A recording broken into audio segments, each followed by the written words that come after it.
അതെന്താ അങ്ങനെ? അതെന്താ അങ്ങനെ? അതെന്താ അങ്ങനെ? അതെന്താ അങ്ങനെ?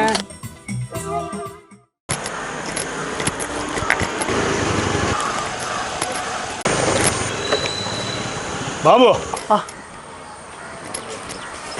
അല്ല ഇന്ന് പണിക്ക് പോയില്ല? ഒന്നും പറയണ്ട വിജയേട്ടാ, വാട്ടർ അതോറിറ്റി വരെ ഒന്ന് പോണം. നീ ബില്ലടച്ചില്ലേ? ബില്ലടക്കാൻ ബില്ല് എത്രയാണെന്നറിയോ? എത്രയാ? 21,355 റുപ്യ. ഇന്ന് 3 മണിക്കുള്ളിൽ അടച്ചില്ലെങ്കിലേ കണക്ഷൻ കട്ട് ചെയ്യുന്ന അവർ പറഞ്ഞത്. എന്റെ വീട്ടിൽ എന്താ ആനനെ കുളിപ്പിക്കുന്നുണ്ടോ? അതല്ല ഞാൻ നോക്കുന്നത്.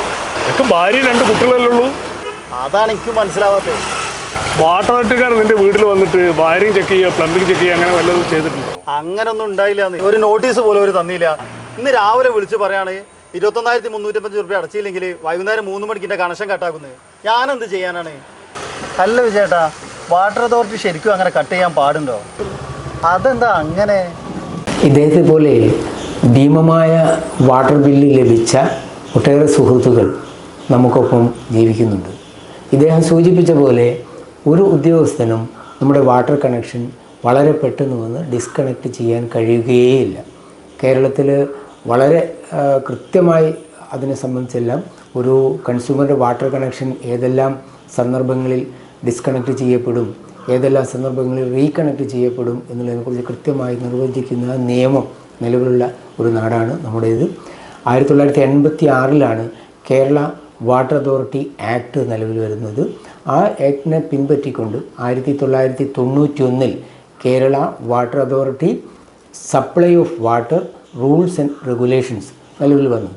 Kerala water authority water supply rules and റെഗുലേഷൻസിലെ റൂൾ 13 മുതലാണ് ഒരു കൺസ്യൂമറിന് ബില്ല് കൊടുക്കുന്നത് മുതൽ റൂൾ 22 വരെ അതിൽ പരാതി ഉണ്ട് എങ്കിൽ ഏതെല്ലാം ഫോറങ്ങളിലാണ് പരാതി കൊടുക്കേണ്ടത് എന്നതിനെക്കുറിച്ച് കൃത്യമായിട്ട് പ്രതിപാദിക്കുന്നത്.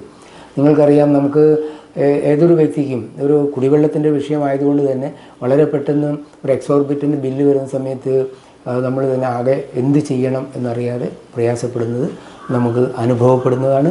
നിങ്ങൾ പ്രയാസപ്പെടേണ്ടതില്ല.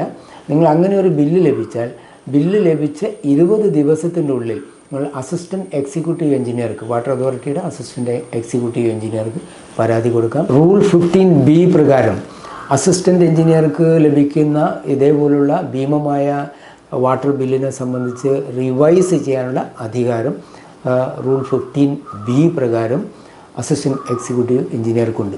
അദ്ദേഹം റിവൈസ് ചെയ്തൊരു ബില്ല് തന്ന് ആ ബില്ലും നമ്മൾ അടയ്ക്കാതെ ഇരിക്കുകയാണെങ്കിൽ മാത്രമേ ബില്ല് പ്രകാരമുള്ള നോൺ പേയ്മെൻറ്റ് എന്നുള്ളൊരു കാരണം വെച്ച് നമ്മുടെ ഡിസ്കണക്ട് ചെയ്യാൻ കഴിയുള്ളൂ. അങ്ങനെ ഡിസ്കണക്ട് ചെയ്യുന്നതിന് മുമ്പ് നിങ്ങൾക്ക് അസിസ്റ്റൻറ്റ് എക്സിക്യൂട്ടീവ് എഞ്ചിനീയറുടെ തീരുമാനത്തിൽ തൃപ്തി അല്ല എങ്കിൽ നിങ്ങൾക്ക് എക്സിക്യൂട്ടീവ് എഞ്ചിനീയറെ സമീപിക്കാം. എക്സിക്യൂട്ടീവ് എഞ്ചിനീയറുടെയും തീരുമാനം നിങ്ങൾക്ക് തൃപ്തിയല്ല എങ്കിൽ നിങ്ങൾക്ക് കൺസ്യൂമർ ഫോറത്തിന്, ജില്ലാ കൺസ്യൂമർ ഫോറത്തിനെ സമീപിക്കാം. കൺസ്യൂമർ ഫോറത്തിൻ്റെ അപ്പലേറ്റ് അതോറിറ്റി സ്റ്റേറ്റ് കൺസ്യൂമർ ഫോറമാണ്. ഒരു ഉദ്യോഗസ്ഥനും വിത്തൗട്ട് നോട്ടീസ് വന്നിട്ട് ഇത് ഡിസ്കണക്ട് ചെയ്യാൻ കഴിയില്ല. നിങ്ങൾ ലഭിച്ച ബില്ല് നിങ്ങൾക്ക് എക്സോർബിറ്റൻ്റ് ആണ്, അല്ലെങ്കിൽ നിങ്ങളുടെ മീറ്ററിൻ്റെ തകരാറ് പരിശോധിക്കുന്നതിന് ഉൾപ്പെടെ ഉള്ള അധികാരം എക്സിക്യൂട്ടീവ് എഞ്ചിനീയർക്കുണ്ട്. അതേപോലെ തന്നെ എക്സിക്യൂട്ടീവ് എഞ്ചിനീയർക്കാണ് ഇത് ഡിസ്കണക്ട് ചെയ്യാനുള്ള അധികാരമുണ്ട്. അതുകൊണ്ടാണ് ഫസ്റ്റ് പരാതി കൊടുക്കേണ്ടത് അസിസ്റ്റൻറ്റ് എക്സിക്യൂട്ടീവ് എഞ്ചിനീയർ മുമ്പാകെയാണ്. അത് റിട്ടേൺ പരാതിയായിരിക്കണം. നിങ്ങളുടെ ബില്ലിൻ്റെ കോപ്പി അതിൻ്റെ അകത്തുണ്ടായിരിക്കണം. ഇതിൻ്റെ മുൻകാലങ്ങളിൽ നിങ്ങൾ അടച്ചിരിക്കുന്ന ബില്ലിൻ്റെ കോപ്പിയും കൂടി ഈ പരാതിയുടെ ഒപ്പം വെക്കുന്നത് നന്നായിരിക്കും. അദ്ദേഹത്തിന് അത് പരിശോധിക്കാനും അന്വേഷണം നടത്തുന്നതിനും സഹായകമാകും.